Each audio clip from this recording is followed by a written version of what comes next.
Hi there, welcome to another episode of Mr. Ed Codes, and in this episode it's kind of a Mr. Ed Draws too, because I'm drawing this scene, but I'm using p5.js code, and it moves, it has some action in it, so it's kind of a motion graphic. It doesn't really do anything, it's more of a screensaver, but as far as learning how to code, it's a great example of using different parts, like modular programming. We're using different parts, we're putting them together.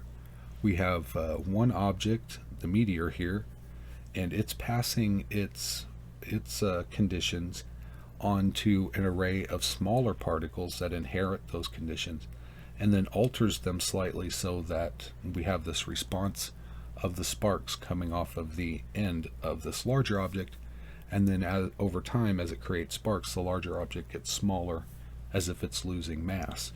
So there's a lot going on in terms of exercising programming skills and having a nice challenge to chew on. So what's going on with our asteroid, our meteor object? I'm going to call it every celestial object that there is. In the code, I call it a comet. I have a diagram here where I called a meteor, which is, I think it's actually what it would be, is a meteor. It's an asteroid when it's just floating out in space. It's a meteor when it enters the atmosphere, and it's a meteorite when it's landed on the ground. Is that correct? I'm sure someone will, if it's not, mention in the comments what's the correct terminology, but I don't concern myself with all that. I concern myself with using words that I'm familiar with so that if I type them wrong, I can see that easily. And meteor, I could already see is one of those words I'm going to type wrong, and then I'm not going to be able to find, because I'm going to use it as a variable, theoretically. I'm using the variable in my code, and I've mistyped it 1 or 2 or 3 places because I'm not familiar with that word. I have autism. Letters get tossed around in my head, so I want to be sure to work with things I'm familiar with so that I type them correctly, and if I don't, I can identify that quickly. So in my code, I use the word comet. But for those sciencey people out there that like to keep things real, it would probably be a meteor. So in this diagram, I'm going to show you what's going on with our meteor. We have our main meteor object. That's kind of the parent object. And then we have these sparks that come off of it, and those are like the child objects, and they're inheriting some properties. So as the main parent object, the main meteor, is moving along, it has a direction and it has a velocity. And then we're going to give that direction and velocity to the sparks as it's moving along. So it's you might have a random value that'd be like 0 to 1. And if it picks below 0.1, so 10%, then you make a spark. And it could be 10%, 50%, whatever you want. Just so long as you don't dump all your sparks out of the meteor at one time. You want to spread the birth of sparks over time. So as our parent is moving and it's giving birth to these sparks, sorry for the analogies if it disturbs anyone, but it's giving birth to these sparks. It's passing into it its velocity, and it's altering its direction ever so slightly along the y. So it's rotating the y a little bit, and it doesn't change the heading or angle. I could have done it that way, but instead it just seemed like it was easier to just pick a random value between a negative number and a positive number, and then add that to that vector, and you get the slight alteration. And then over time, that small alteration builds up to like a bigger, more noticeable effect.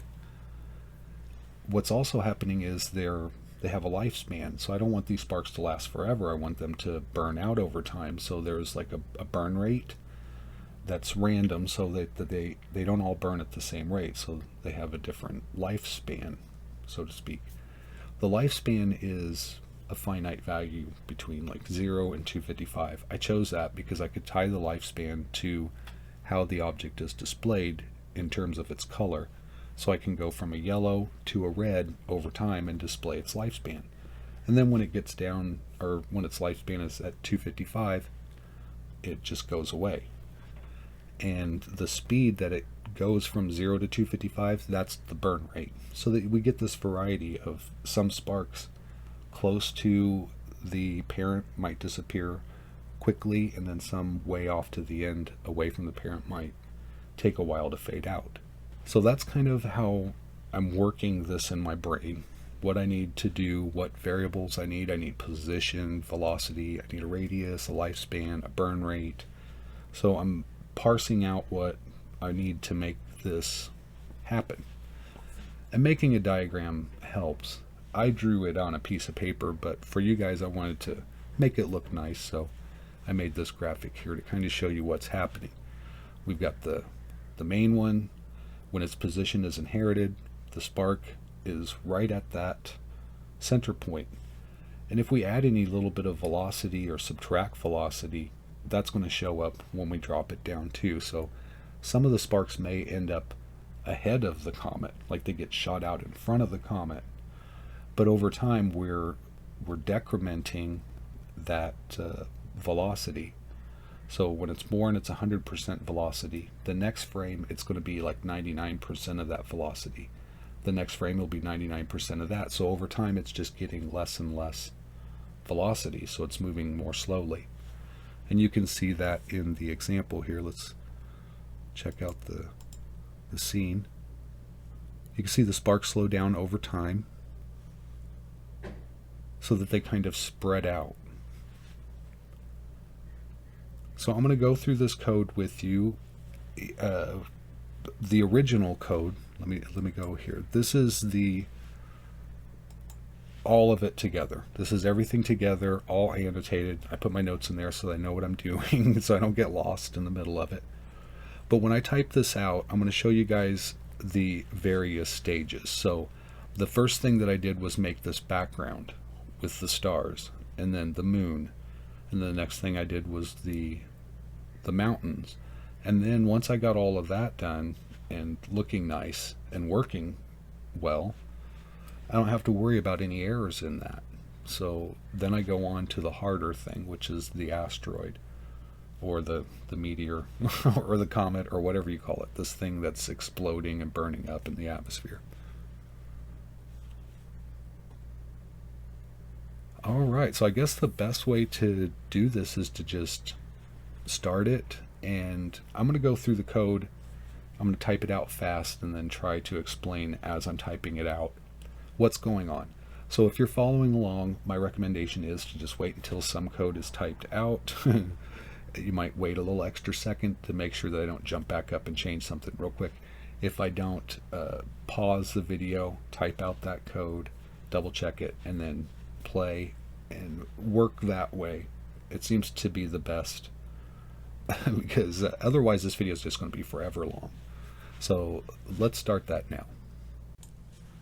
Let's start with the new sketch in p5.js, and we're going to start with our global variables and how I'm writing this program so that you guys can see. And if you're following along and typing the code in yourself, I'm going to do it in different parts so that you can test as we go along and make sure that each thing works. It's going to make life so much easier for you. So the very first thing that we're going to do and try to get working is the star field. And I did this, I think, in a class object, which is weird because everything else is functions. When I first started p5.js a year ago, I made this star field class. It was just easier for me to understand classes for some reason. I don't know why, but functions, I couldn't get them to work right. There was too much that I could do wrong, and working with classes seemed more intuitive, and it was a lot easier for me to keep things right. So learning it and debugging it was a lot easier. So I just learned classes first. Once I got that down, it made it easier for me to understand functions, and that's just me personally. So the code is a little weird for the star field, and I don't use vectors. I just use an X and a Y variable just like you would back in the day. So learning this star field code, learning how to make a star field and learning how to do classes, this is a great example to help you kind of figure that out. So in the example here, you can see there's an error when I'm testing this. It's because I, in my brain, thought that backstars had a render method, but it doesn't. That class doesn't have a render method, so it threw an error. The mountains has a render method, so when you can see backstars, back mountain, renders, updates, shows. keeping all those straight can be weird. So I'd probably need a methodology, some kind of standard. So this is a show, this is an update, this is a render, so I know what kind of things are happening, and then maybe that will help me keep it straight. Nonetheless, once I figured that out, I took that part of the code out. And also in draw, if I have make backstars.make in draw, it's going to make a new set of array stars each frame. So you want to put that in setup and then just update or show backstars in draw. When I make the moon and the mountains and the stars, I'm putting them into a graphics page, a create graphics page that I assign to the variable PG.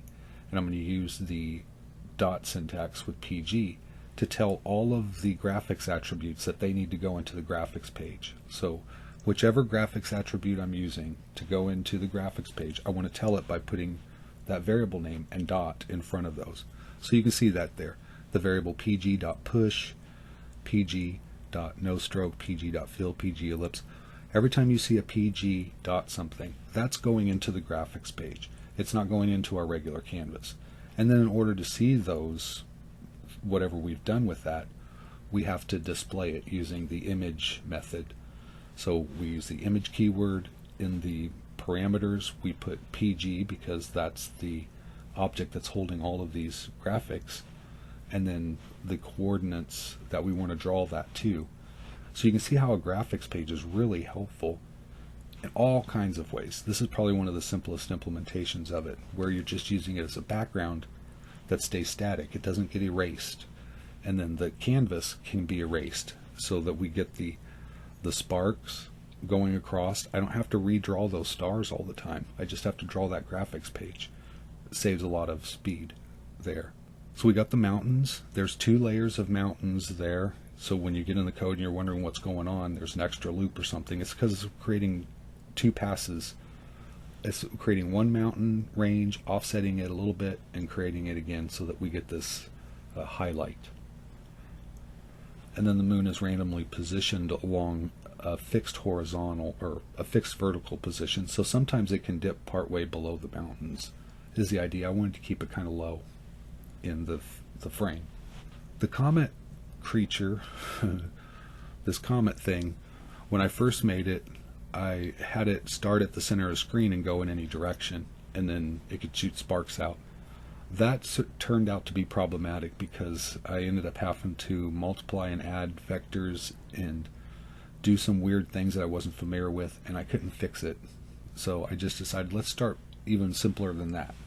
Let's just go from one side of the screen to the other side of the screen and see if we can manage that so that we're not doubling back, or we know what our main headings are.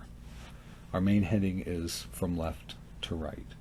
So then if you want to alter the heading, you don't have to use that keyword. All you have to do is just add to your vector. You don't have to multiply things or change the headings or nothing like that. You just add to your vector a small negative number or a small positive number by random, and it will give you that variation in its heading so that it's not following its parent in a exactly straight line.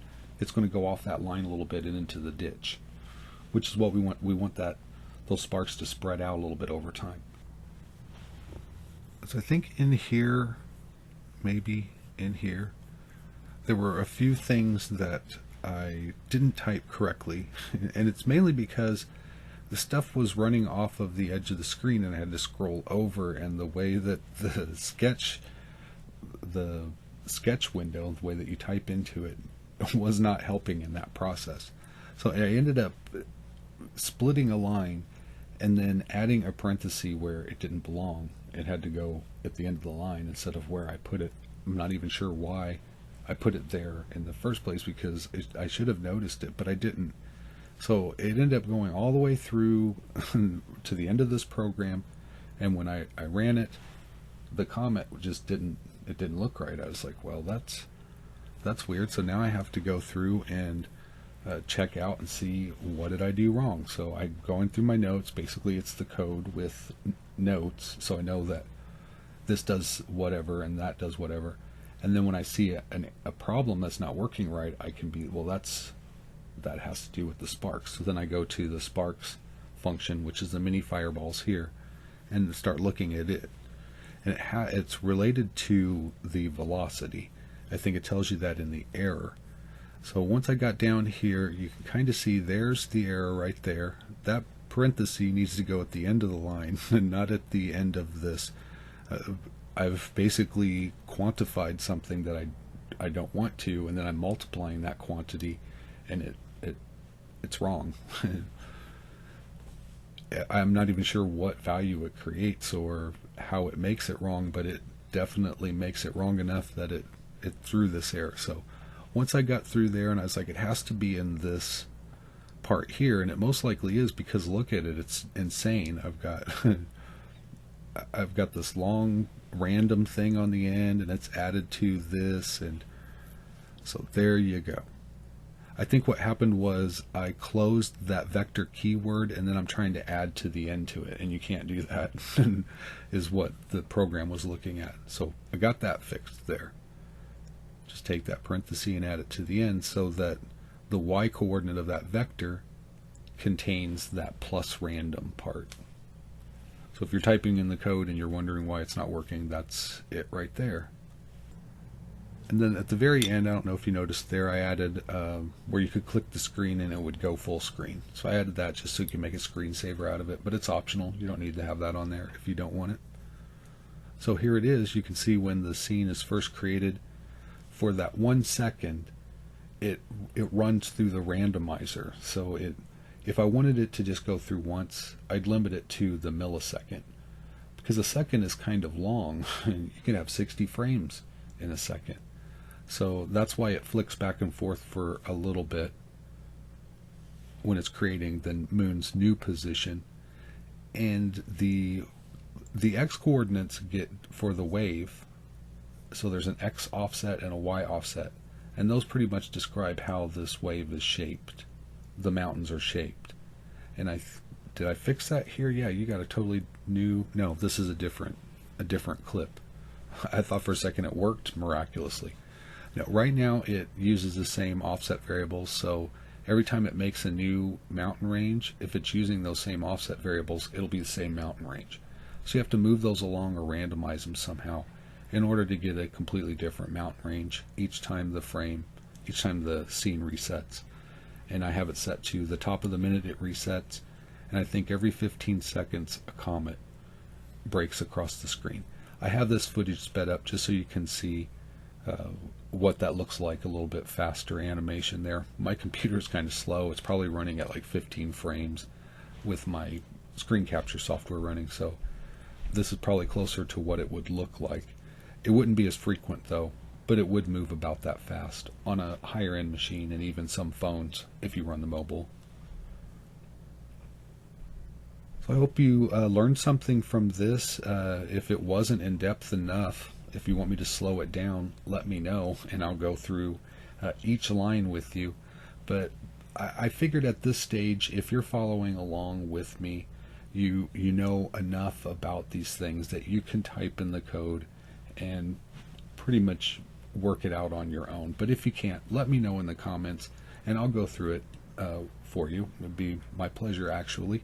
I just didn't want to bore people with an hour-long video, so I kind of sped this up a little bit and talked about what was going on so you get a general idea of how this is put together and how you could create something like this yourself, or even add this as a background part to your video game or the storytelling that's in your video game if you wanted to do that. Well, thanks for joining me for this episode of Mr. Ed Codes and Sort of Draws. I appreciate it as always. And until next time, take care.